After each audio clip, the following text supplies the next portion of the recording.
భానుడి భగభగలకు అడవుల జిల్లా ఉమ్మడి ఆదిలాబాద్ ఉడికిపోతోంది. మండే ఎండలతో అగ్నిగోళంగా మారుతోంది. సూర్యుడు సెగలు కక్కుతూ ఉండడంతో జనం బెంబేలెత్తిపోతున్నారు. భానుడి ప్రతాపంతో జనం ప్రాణాలు పిట్టల్లా రాలిపోతున్నాయి. ఉదయం 8 గంటలకే సూర్యారావు సుర్రుమంటుంటే జనం బేజారైపోతున్నారు. అక్కడి నుంచి మరింత సమాచారం మా ప్రతినిధి సారంగపాణి అందిస్తారు. ఆదిలాబాద్ ఉమ్మడి జిల్లాలో భానుడి బగబగలతో జనం బెంబేలెత్తిపోతున్నారు. ఉమ్మడి ఆదిలాబాద్ జిల్లా వ్యాప్తంగా చూసుకున్నట్లయితే రికార్డు స్థాయిలో ఉష్ణోగ్రతలు నమోదవుతున్నాయి. గడిచిన 24 గంటల్లో ఉమ్మడి ఆదిలాబాద్ జిల్లా వ్యాప్తంగా 46 డిగ్రీల ఉష్ణోగ్రతలు నమోదయ్యాయి.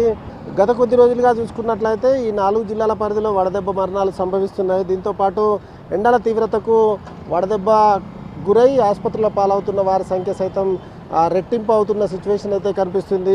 ఉమ్మడి ఆదిలాబాద్ జిల్లా వ్యాప్తంగా గడిచిన 3-4 రోజులుగా చూసుకున్నట్లయితే 46 డిగ్రీల ఉష్ణోగ్రతలు తగ్గకుండా నమోదవుతున్న పరిస్థితి అయితే కనిపిస్తుంది. గత కొంతకాలంగా 44 నుంచి 46 డిగ్రీలుగా నమోదవుతాయి. ఈ మధ్య కాలంలో 46 డిగ్రీల పైచిలకు ఉష్ణోగ్రతలు నమోదవుతున్నాయి. ముఖ్యంగా గత కొంతకాలంగా చూసుకున్నట్లయితే ఇదే సిచ్యువేషన్ కొనసాగుతుంది. రానున్న 2 రోజుల్లో సైతం ఉష్ణోగ్రతలు అదేవిధంగా కొనసాగే అవకాశం ఉన్నట్టు సంబంధిత శాఖ అధికారులు చెప్తున్నారు. ఉపాధి హామీ కూలీలు కావచ్చు, అదేవిధంగా వివిధ అవసరాల నిమిత్తం రోడ్లపైకి వచ్చే వాళ్ళు తగిన జాగ్రత్తలు తీసుకోవాలని చెప్తున్న సిచ్యువేషన్ అయితే కనిపిస్తుంది. రైతులు ఏదైతే కొనుగోలు కేంద్రాల వద్ద రైతులకు సైతం ఇబ్బందులు లేకుండా చూడాలని జిల్లా కలెక్టర్లు ఆదేశించారు. ఇటు జొన్న పంట కావచ్చు, అదేవిధంగా మొక్కజొన్నతో పాటు మంచిర్యాల జిల్లాలో వరి కొనుగోలు, నిర్మల్ జిల్లాలో వరి కొనుగోలు కేంద్రాల వద్ద రైతులకు ఇబ్బందులు తలెత్తకుండా చూడాలని ఆయా జిల్లా కలెక్టర్లు చెప్తున్నారు. ఎండ పరిస్థితి ఏ విధంగా ఉంది వీరిని అడుగుదాం. ఎటు వెళ్తున్నారండి, ఎట్లా ఉంది ఎండ? చాలా ఘోరంగా ఉంది ఎండ. మొత్తం చేతులు కూడా గాలిపోతున్నాయి, ఎండలో తిరగడానికి కాళ్ళు కూడా గాలిపోతున్నాయి. పరిస్థితి చాలా ఘోరంగా ఉంది. 5-10 నిమిషాలకు ఒకసారి వాటర్ తాగుతున్నాం, వాటర్ బాటిల్ పట్టుకొని తిరుగుతున్నాం అండి.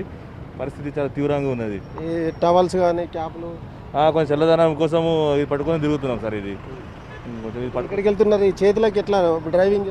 చాలా కష్టం ఉన్నది సార్, మండుతున్నాయి, చేతులు మండుతున్నాయి. డ్రైవింగ్ చేసినప్పుడు చేతులు మండుకొని తప్పదు కదా సార్, పని చేసుకోబడుతుంది.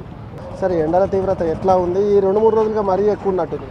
చాలా భయంకరంగా ఉంది సార్. నిప్పుల కొలిమిలా తలపింపజేస్తుంది. ఆదిలాబాద్ పట్టణం లోపల ఏ పని ఉన్నా కూడా పొద్దున 9 తర్వాత బయటకు వెళ్తే మాత్రము సూర్యుని బగబగల ముందు మనం చాలా మాడి మసైపోతున్నాము. ఎన్ని నీళ్లు తాగినా కూడా అవి ఎక్కడికి పోతున్నాయో తెలుస్తలేదు. బిందెలకు తాగుడు అవుతున్నది.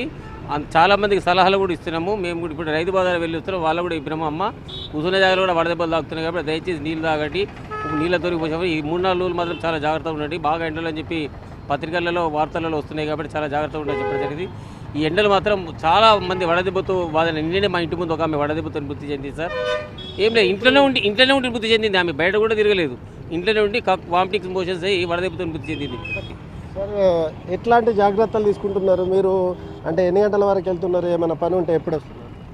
మేము సర్వసాధారణంగా మార్నింగ్ 11:30 లోపల పని చేసుకొని మళ్ళీ ఇంటికి వెళ్ళడం జరుగుతుంది. సాయంత్రం 6 తర్వాతనే బయటకు వెళ్ళడం జరుగుతుంది. ఎందుకంటే గత వారం 10 రోజుల నుంచి విపరీతమైనటువంటి ఎండ ఉంది. దాదాపు 40-40 డిగ్రీల ఉష్ణోగ్రత అనేటటువంటి ఉంది. కాబట్టి సాధ్యమైనంత వరకు బయటకు వెళ్ళకుంటేనే బాగుంటుందని అభిప్రాయం. ఈ ఎండ తీవ్రత, వడగాలులు, ఉక్కపోతతో జనం ఉక్కిరిబిక్కిరవుతున్నారు. బయట ఉన్న వాళ్ళకే కాదు, ఇంట్లో ఉన్న వాళ్ళు సైతం వడదెబ్బ కారణంగా ప్రాణాలు కోల్పోయే సిచ్యువేషన్ అయితే ఉంది. హీట్ వేవ్ కండిషన్ మూలంగా ఎవరు బయటకు రావద్దని అయితే నిపుణులు సూచిస్తున్నారు.